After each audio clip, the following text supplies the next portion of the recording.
These are the fragrances that got me the most compliments in 2023. There are 5 fragrances, and a few of them you're probably not gonna know or you're gonna be surprised, and one of them is pretty obvious if you have seen stuff before or if you have seen the hype on the internet before, and it's one that I've spoken highly about. So stay tuned and I will tell you what my 5 fragrances are.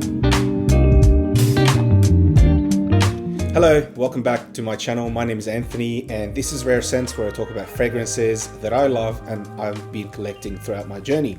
As I mentioned in this video, I'll be talking about my most complimented fragrances, but before I get started and actually talk about them and reveal what they are, the main thing I want to mention with fragrance compliment, they are the holy grail of fragrance collections. Everyone wants compliments and people to compliment their fragrances, and that's what everyone goes for. And sorry to burst your bubble, but I don't actually think fragrance compliments or someone complimenting you for the way you smell is as prevalent as other people make it seem. People will compliment you on the way you smell if they know you. No one is randomly going to come up to you and tell you, wow, you smell amazing, you smell beautiful, or what other influencers have been saying around people will chase you down the street and ask you what you're wearing. None of that. I have been collecting for years, and let me tell you, no one has ever done that. Maybe I don't know, maybe I look scary, people don't like me that much, but it's just, I feel like it's an unattainable kind of target when you want to have people complimenting you or random people complimenting you. These ones have been complimented, not by randoms. They've been complimented by friends, family, people I know, people I've come across at work, and in situations where a compliment was warranted. So there are not panty droppers or people will chase me down the streets to ask me what I'm wearing. None of that. And to kick it off with number 5, this one, by the way, this is kind of a slightly ranked list. It's probably not the ranked list that you anticipate, but it's just more from the ones that got me the least compliments to the one that got me the highest compliments. And starting at number 5, and this one is dear to my heart, and this is Xerjoff Starlight. Xerjoff Starlight opens up with beautiful cardamom. I was actually against this perfume when I first got it. Oh, I was against it when I first got it. Well, before I got it, because people were saying it's the best cardamom on the market. And the cardamom that really had a place in my heart was La Nuit de l'Homme, because it is a cardamom kind of dominant fragrance. And I was looking for that other cardamom fragrance, and everyone was talking about it. People were saying it's feminine. People were saying, oh, it's not as hyped. And personally, I try not to fall into the hype as much. I try not to buy fragrances because they've been hyped. But I went ahead and bought myself a decant, a 2 ml decant of it to try it out. Sorry, I'm just going to keep smelling it. It smells absolutely gorgeous. And I just fell in love straight away. To me, this reminded me, if you are of a Middle Eastern background, Turkish background, Greek background, or you have tried Middle Eastern coffee before, we do coffee in a way where we mix it with cardamom. So it's cardamom, coffee, sometimes nutmeg, to kind of add extra spice to the coffee. And this is what this reminds me of. It's cardamom, it's gorgeous, it's just comfort, it's cozy, it's soft. It's not a scent that will be like a massive bubble around you. It's more of a calm scent. This is something you wear when you want to have authority and kind of make sure that people are comfortable around you. It's just cardamom. It's beautiful. I've always keep this in my collection. This is one beautiful cardamom fragrance. If you are looking for a cardamom fragrance, probably I would highly recommend to get your nose on it. Unfortunately, this is not a year-round safe. I haven't tried it in summer yet, but I'm too worried that I'm going to suffocate people. But it is definitely a great fragrance for winter. If you got the money, if you can get a sample of it, or if you can get a decant of it, I would highly recommend trying it if you like cardamom. If cardamom is something that you don't enjoy, probably try and skip this one. But yep, this was my number 5 on the list, Xerjoff Starlight. And number four, this one was a acquisition by accident. So I do get a lot of fragrance decants before I commit to a bottle because before I used to have a very large collection. Well, now I do still, but I had a lot larger of a collection of fragrances, and there were a lot of fragrances that I didn't reach out to. And the issue was because I bought them based on the first sniff. I liked the first kind of smell, and that was it. It kind of didn't really explore a bit anymore with it. I just kind of liked it, bought it, and then it ended up being on my shelf. This one, I go to the guy I used to get my decants from, and he recommended me to try this one. And as soon as I smelt it, I was kind of not sure about where it sits. I wasn't happy with it, and I kind of let it brew for a couple of weeks, and then I went back to it and I fell in love. It was such a great fragrance, and to my surprise, people love this fragrance. And this is Nishani Papalifico. You have probably heard a bit about it. There is not much about it, or not many people talk about it online. I know of one other person that have mentioned it, which is Justin Copeland. It is beautiful. It is like, look, I don't know the notes of it, to be completely honest, and I'm not going to look up the notes. To my nose, this is like a barbershop fragrance, but with spices. It's got the freshness of a barbershop fragrance, but it has like some sort of a spice that's kind of tying it down, making it a bit more heavy. Like, I would say it's more of a colder fragrance or colder months fragrance. Probably can be rocked during summer, but it might be a bit challenging. So the story behind the compliments with this one, and by the way, the compliments for this, probably majority of them came from men, kind of complimenting the scent, because I've noticed with barbershop fragrances or barbershop style fragrances, kind of it's more towards a male nose. Like, that's what we like. We like the freshness. We like the way it smells in general. So this was kind of like a favorite between my friend group. I've actually had a friend of mine, once he smelt it, he was wearing it a lot every time I went out. He came here and sprayed it, and asked me to get him a bottle if I come across one, which I did, and now he's absolutely in love. Hence, it doesn't have enough of a dent on it because I can't wear it anymore because he's always wearing it. So, but yeah, Papalifico, my number four of complimented fragrances in 2023. And number three, this one is the cheapest on this list. This one is supposed to be a clone, and I wasn't expecting it to be such a hit. And the one I'm talking about is LFA and Sam.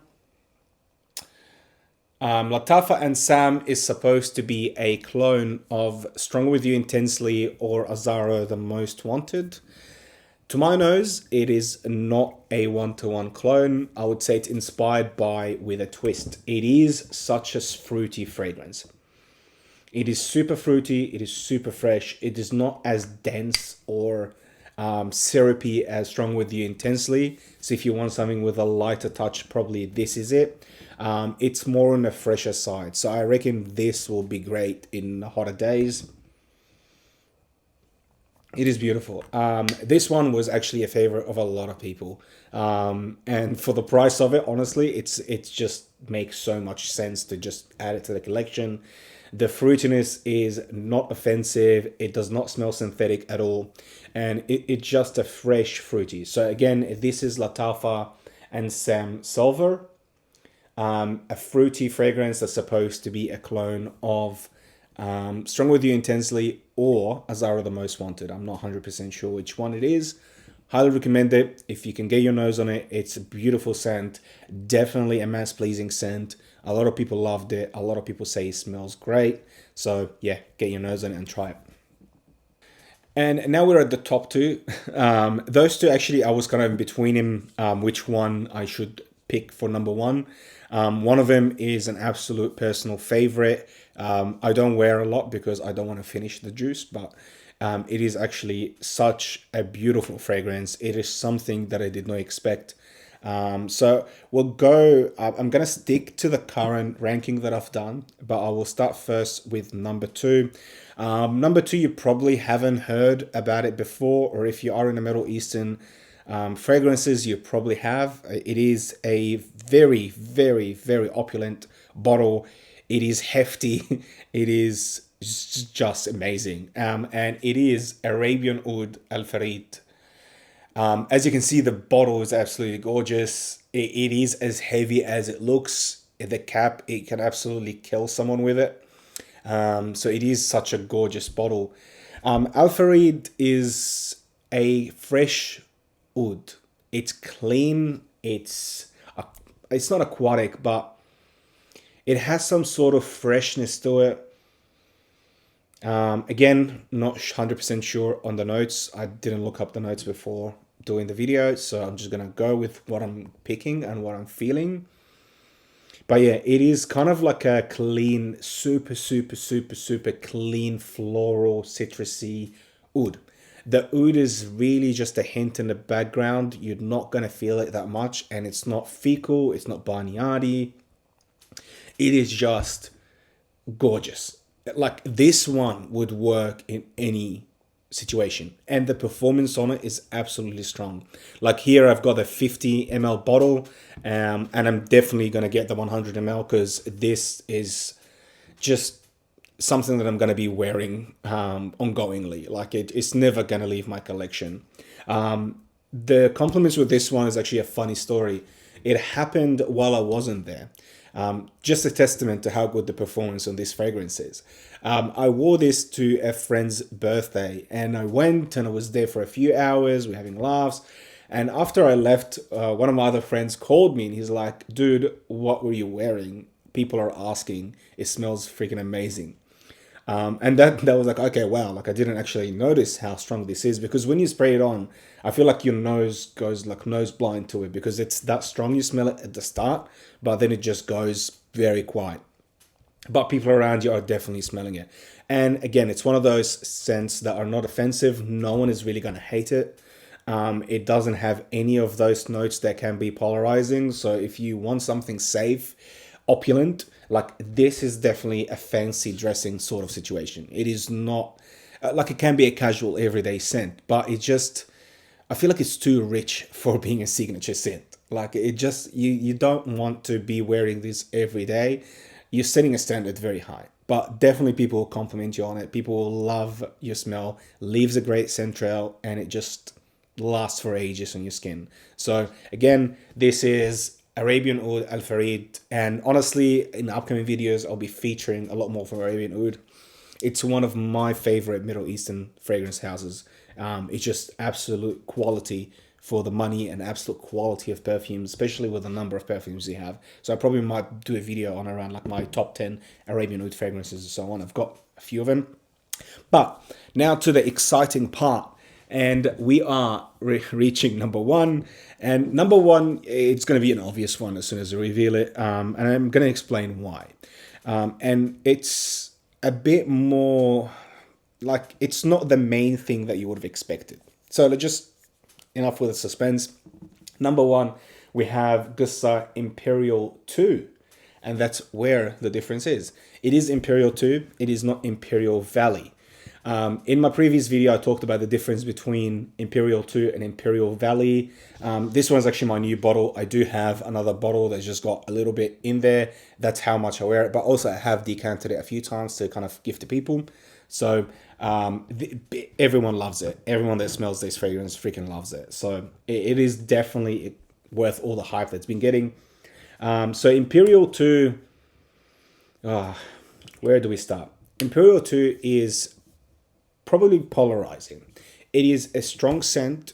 It is all year round appropriate. Probably you would think it's better for the colder months, but I would recommend you try in the hotter days. It does flourish. It does smell better on a hot day. But the good thing about Imperial 2 for me compared to Imperial Valley is the extra sweetness it has.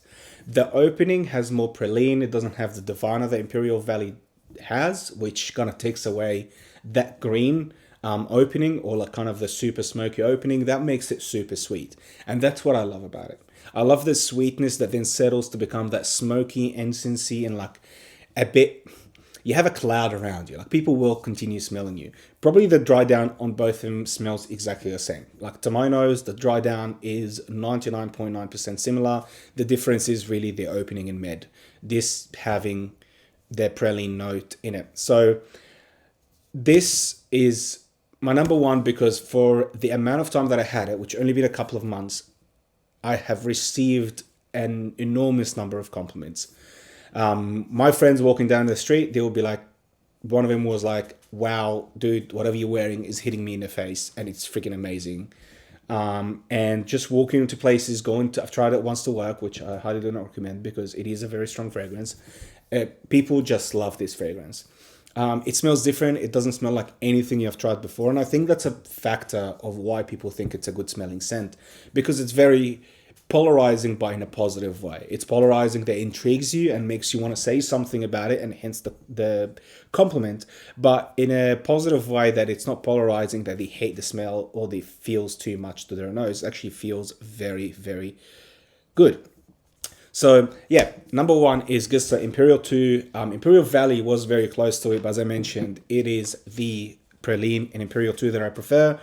Between LFA Reed and Imperial 2, I would say it's like a sliver of difference. Both of them are really strong fragrances in my collection, and this will be where I'm gonna wrap this up. So if you like my content, please subscribe and like the video, and let me know if you have tried any of those. I'm really intrigued to see if anyone tried LFA Reed. I'm probably heaps of people do. Arabian Oud is a massive company, but if you have tried LFA Reed, let me know what you think. Like, I would love to hear your experience with it. It's such a great fragrance, and I'm really like a big fanboy of Arabian Oud now. But yeah, if you would like to subscribe, like, comment below, and support me in any way you can. I do have a TikTok and I do have Instagram. Feel free to reach out. I'll be more than happy to talk fragrance, as this is not just a YouTube channel. This is a passion that I'm really living every day. So thank you for watching, and I will talk to you in the next video. Thank you.